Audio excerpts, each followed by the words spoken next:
Welcome to the Altered Call Podcast. Today we will talk about money. Again.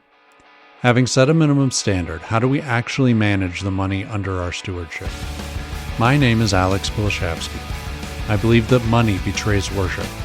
I believe that more is never enough. And I believe that you are uniquely created to reflect God's glory in the world. In the previous episode on money, I wanted to focus on setting a minimum standard. But given that the area of money is so complex, I put together a separate episode on how to manage money well once that standard is set. As such, I want to devote this episode to exploring financial unity, spending, debt, and building wealth. Financial unity with your spouse is easily one of the most underestimated benefits of gaining control of your money. Financial stress is easily the number one cause of divorce, and generally everyone's approach to this threat is to avoid talking about the subject entirely. Money is one of our most precious resources, and where that money goes says a lot about what it is that we are worshiping. If you cannot agree with your spouse on issues of money, then you have much deeper problems that must be addressed. By making a budget together, you are forced to disagree with your spouse. You are forced to propose and defend your beliefs. You are forced to negotiate until the two of you find a middle ground that benefits you both. In other words, you are forced to take your marriage seriously. It's okay to disagree. It's okay for both of you to be slightly unhappy with the final result. It's not okay for the two of you to live separate lives in this or any other area. For some reason, married couples with separate financial lives has become a thing lately. And I cannot be more against this concept. In keeping separate finances, you are saying that you love money or the perceived freedom that money provides more than your spouse. Alternatively, you are saying that you want to be childish or selfish such that your spouse can't speak into it. This is not the recipe for a healthy marriage. You need to agree on your goals. You need to agree on a vision. And your budget is where these things go from concept to reality. If your budget doesn't reflect a happy future together, then it is unlikely that you will blindly wander into such a future. A practical tip regarding autonomy and budgeting.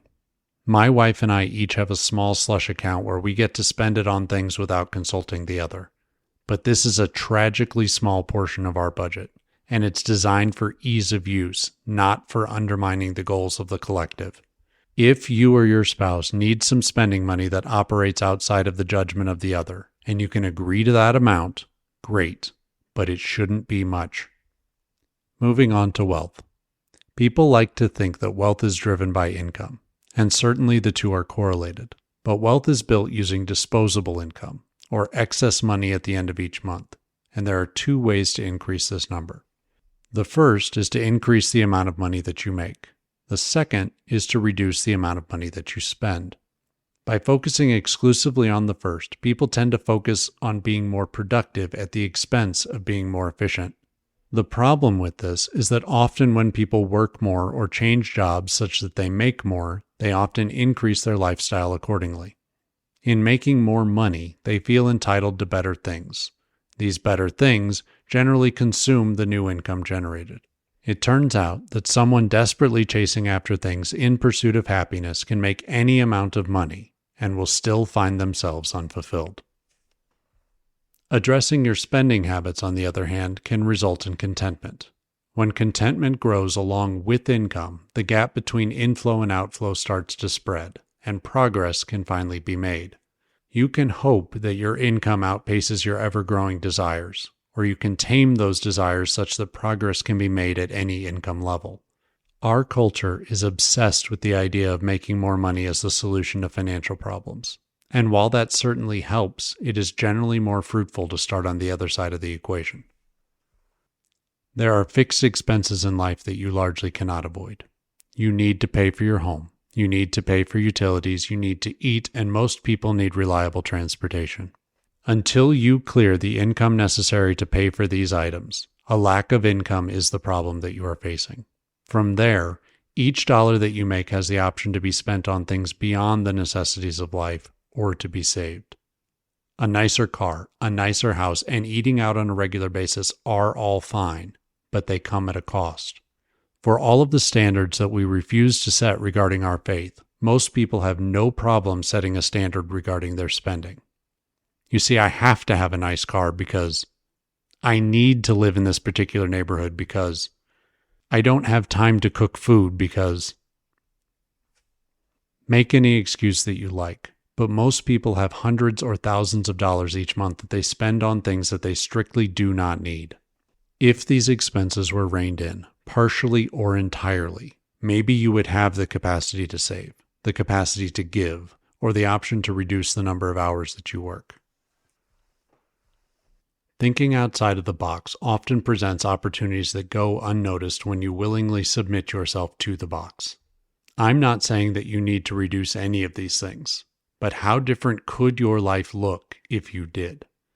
I haven't worked a full-time job for 9 years at this point, partially because my wife makes good money, partially because as a card counter I could work part-time and still make enough, and partially because we have kept our lifestyle well below that of our peers.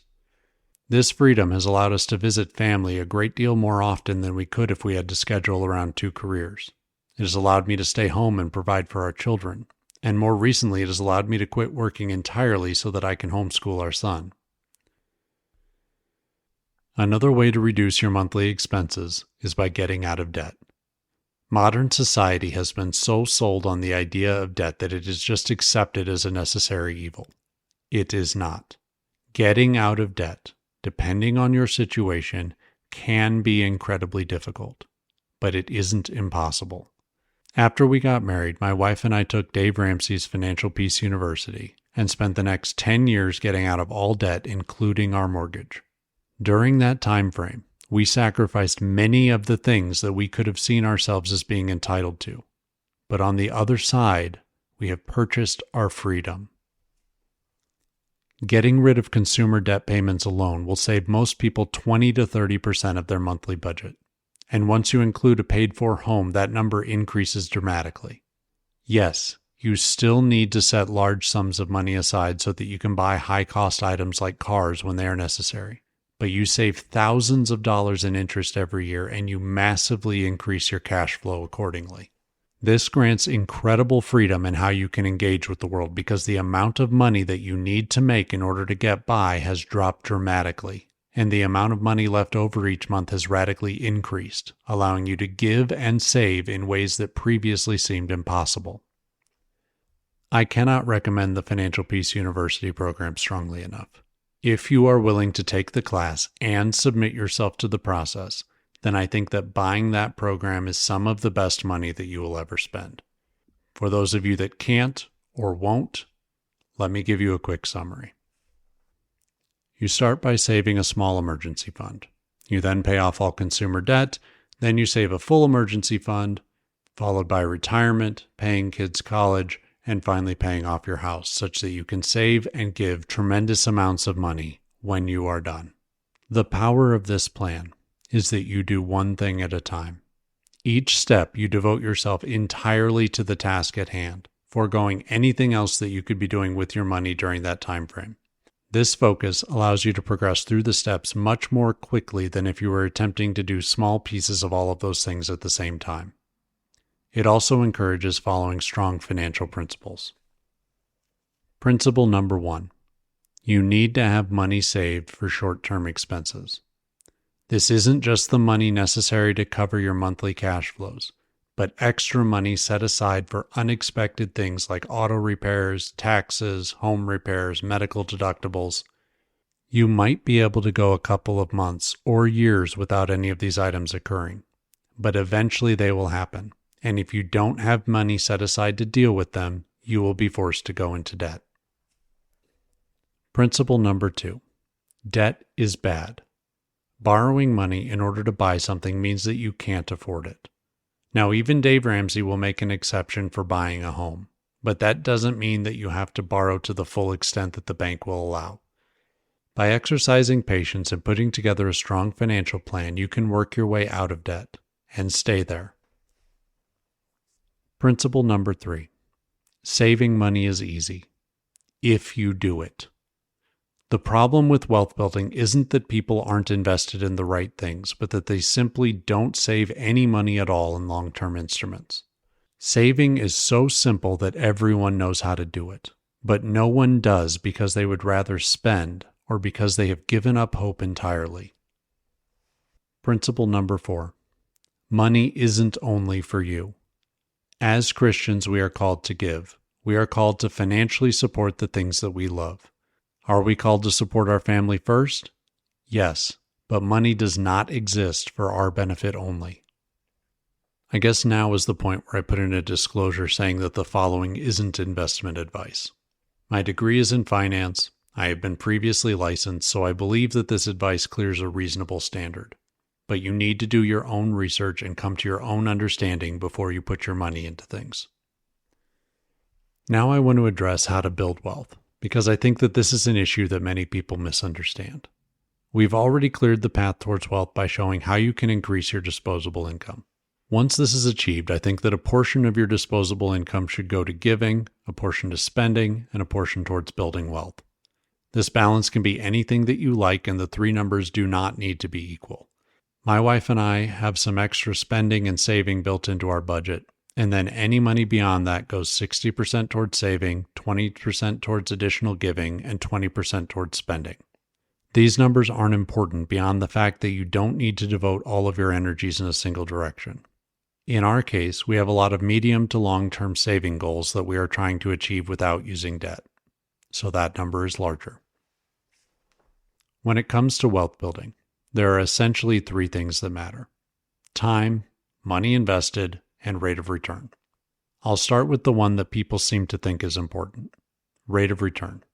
This has almost no effect on a long-term portfolio. Yes, bigger numbers are better, but whether you are successful in saving money will be much more dependent on the other two. As regards rate, it is far more important that you invest exclusively in things that you understand instead of chasing a slightly higher rate and investing in a dramatically riskier venture.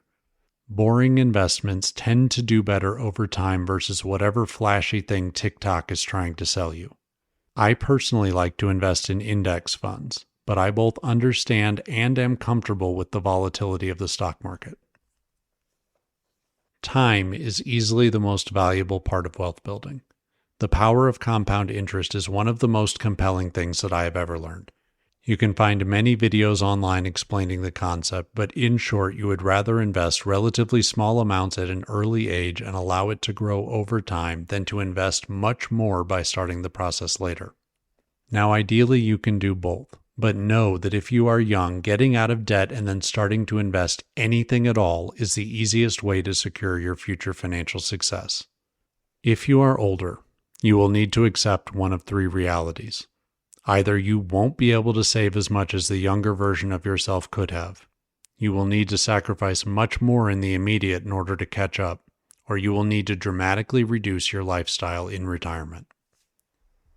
The final factor is money invested. The more you save, the more you will eventually have. But notice the word that I used there: more. We are trying to get away from more. So start by trying to figure out how much money you actually need to save, and go from there. There are plenty of financial calculators online that can help you figure out what your savings needs will be in retirement, or what you will need to put away at each age in order to reach those goals. Try to reach or exceed that goal. But once you are on track, give yourself permission to relax and either enjoy your life or give money away towards things that you want to support. Don't kill yourself so that someday your kids will inherit slightly more, or you can retire a couple of days early. Once you have gained control of your finances, allow yourself to rest in the fact that you are being a good steward, and know that that is enough. Thank you so much for listening to this episode of the Altered Call Podcast. Before you go, I want to make you aware of our new YouTube page. There I will post a weekly update where I discuss the most recent episode of the podcast in more detail and tease information that is coming in future episodes.